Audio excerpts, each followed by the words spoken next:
इसकी पत्नी मर गई तो सवेरे सवेरे इसका मुंह देखना चाहिए कि नहीं देखना चाहिए? और तो पुरुष है, उसका मुंह देखने में क्या दिक्कत है? और तुम्हें क्या मालूम कि उसकी पत्नी निपट गई, मर गई? अगर वो बिंदी लगाता, मंगलसूत्र पहनता, मांग भरता, तो समझ में आता कि इसकी पत्नी चली गई तो बिंदी नहीं है, मंगलसूत्र नहीं है, भाल में मांग में सिंदूर नहीं है।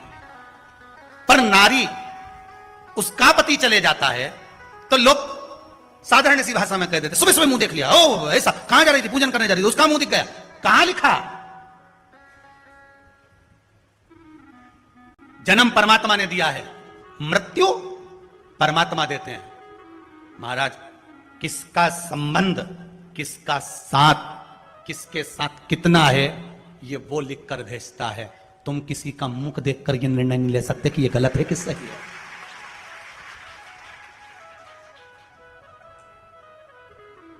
एक बेटी ने प्रश्न किया है, उसने लिखकर भेजा है, मेरा नाम मत बोलना, नहीं बोलूंगा।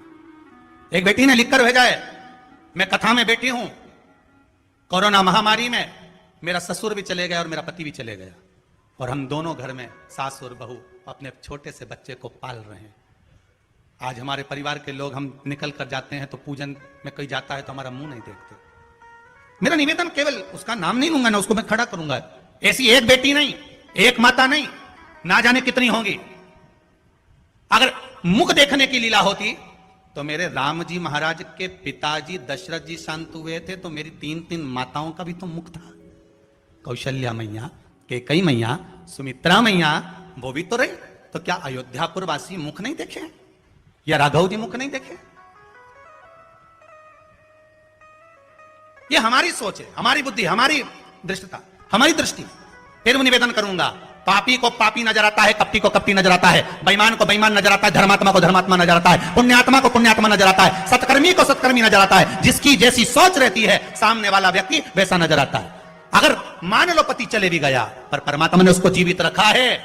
क्यों रखा है? कि जाने वाला तो चले गया, पर तू जितना दान करेगी, पुण्य करेगी, भजन करेगी, स्मरण करेगी, जैसे पति नौकरी करता है और नौकरी करने पर चले जाता है तो पत्नी को आधी तनख्वाह आती है, उसी तरह पति के जाने के बाद पत्नी जितना दान करती है, पुण्य करती है, सत्कर्म करती है, उसका आधा हिस्सा पति के खाते में जाता है।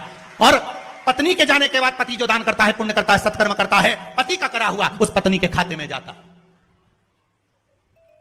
अब सत्कर्म करने के लिए छोड़ा है, दान करने के लिए, भजन करने के लिए। करो एकादशी का व्रत, करो प्रदोष का व्रत, करो शिवरात्रि का व्रत, हर महीने आती है, करो भगवान का भजन, उसका पुण्य आधा उसके खाते में जाए। आप 1 लोटा पानी शिव जी को चढ़ा रहे हो, आधा उसके खाते में जाए।